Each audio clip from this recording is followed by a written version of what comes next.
Hi there, welcome to the archives. So, my headset just died, so you're getting the audio you get today.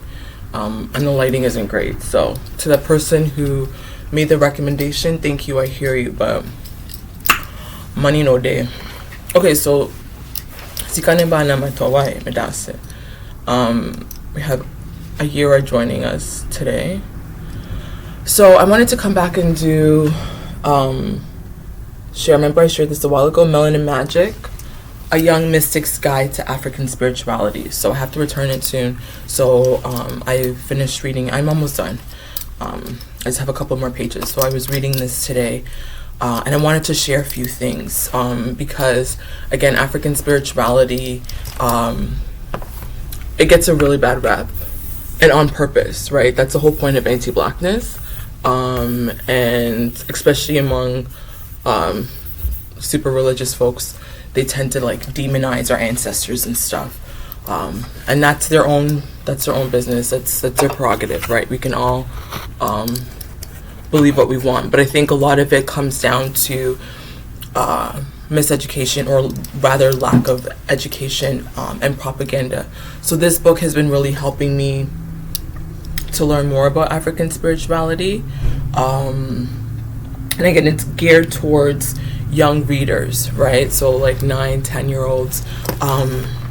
Dose via Trenu, sorry. So I wanted to share the part here that talks about the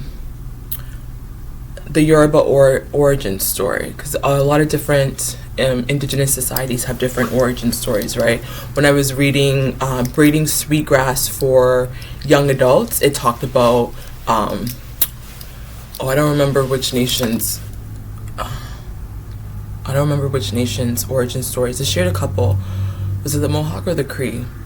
But Nana Bazoo, for instance, I actually brought up Nana Bazoo a couple weeks ago at my writing group, because somebody wrote anyways, I brought up Nana Bazoo and Nana Bazoo's evil twin, right? Those are all origin stories from different indigenous cultures. So this one is the Yoruba origin story, which started with the creator Olodumare.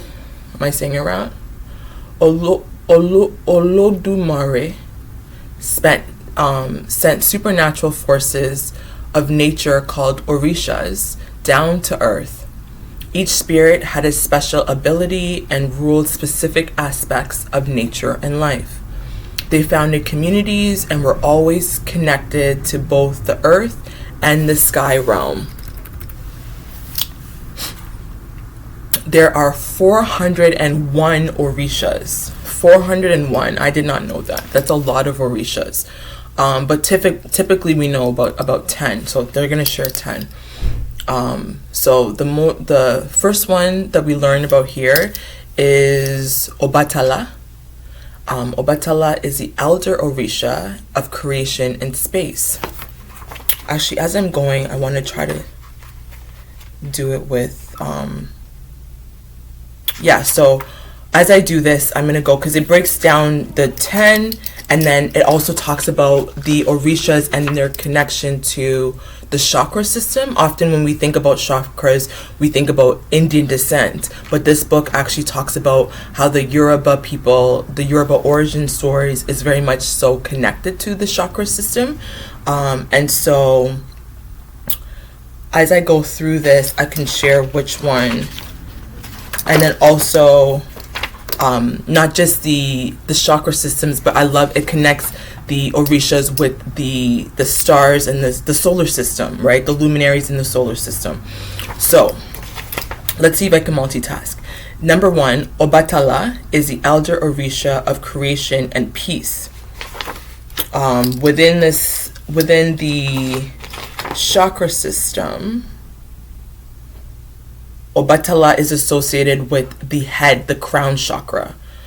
So the crown chakra, which is at the top of our head, is represented by Ori, which is a divine head. The colors are violet and white, and Obatala is the Orisha deity. It represents the connection to creation, the power of universal flow, and the changing nature that is blocked by negativity.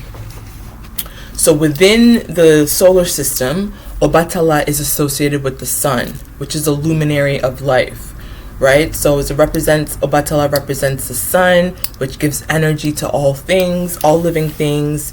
Obatala is seen as the sky father, the elder Orisha. They love living at the top of the mountains.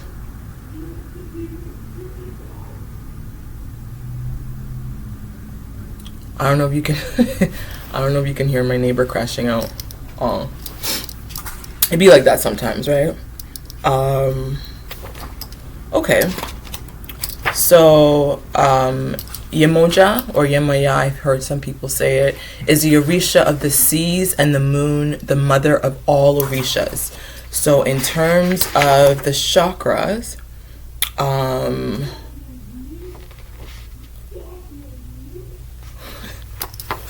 I'm gonna come back and do this later. BRB, okay? I'm gonna wait for my headset to charge a little bit more so I can put my headphones in so you don't have to hear people crashing out. But it'd be like that, right? It'd be like that. We're all going through it. BRB. Alright, let's try to do this. Because I gotta get going. So, and I also don't want, one second. I don't want the headset to die. So I think I'm just gonna do it in order, and then I'll go through the chakras, okay? Because it's getting a little confusing even for me. So I'm gonna start all over again, basically. So as I said, Oludumare sent supernatural forces of nature down to earth, right? Obatala was the first one. Obatala is the elder Orisha of creation and peace. There's Yemoja, which is the Orisha of the seas and the moon, the mother of all Orishas. You see? Ayira knows. Oya is the Orisha of storms, magic, rebirth in the forest. Oshun is the Orisha of love, beauty, children, and rivers. Orunmila is the Orisha of wisdom, spirituality, and destiny. Eshu is the Orisha of crossroads, communication, and the marketplace. Ogun is the Orisha of action, iron, fire, and war. Olaluwei, I'm sorry. Obaluaye, am I saying it right?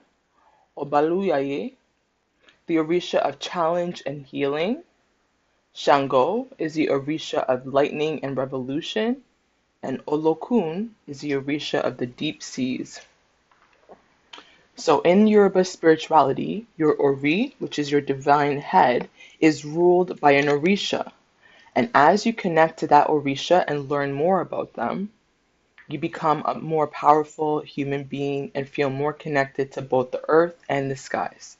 In a way, humans are Orishas too. Even today, I'm not going to get into that. So again, it talks about the Orisha and the chakra system. Again, Christians hate to hear this. But again, you need to, I think having an open mind and understanding what others do is one thing, right? Judging is another thing, but judging something you don't know is, we all do it. So the chakras, again, it talks about how we usually think the chakras are of Indian descent, but they also have Yoruba origins. And so ancient African spiritualists knew about chakras before they were called chakras. The Yoruba Orishas can also be viewed as representation of the chakras. These teachings are the basis of our current chakra system. So basically, what are chakras? Chakras are just heightened energy zones, right? Within our body, everything, energy flows, right? So within certain parts of our body, there are certain areas that have more heightened energy zones, and they're sensitive points to focus for meditation. This means you tend to feel more energy in certain parts of your body. Chakras exist in your body and spirit. Chakras are often represented as orbs of energy or multicolored flowers where spiritual energy is stored. Tapping into the chakras works best when you visualize the energy points in your body and then you connect them with the deity, the Orisha they represent. So let's start with the first chakra, which is a ground chakra within the Orishas, within the Yoruba system. Um, the Indian version is called the root chakra. So the root or the ground chakra is represented by earth, the color red. The Orisha is Ogun. Ogun is a deity. Osiris, for those who study Kemetic gods, Osiris is a god associated with the ground chakra. It represents safety, security, pride in one's roots or ancestry, and the need to survive and thrive. It is blocked by fear. So the root, a lot of us, our current society is very much low in the lower chakras, is what people would say, right? We're ruled by fear, which blocks the ground chakra, which is all about survival and safety, right? If your nervous system is always just on the go, it's very likely that your root chakra, your ground chakra is blocked. And that really is hard to move up to the other chakras. And so when you're stuck in the lower chakras, that's usually like the lower vibrational, right? Your back is against the wall. Think about when you're in survival mode. You're more likely to do things out of fear, right? You're not grounded. You don't feel safe. That's where a lot of chaos can happen. The second chakra is called the water chakra, which we traditionally know as the sacral chakra.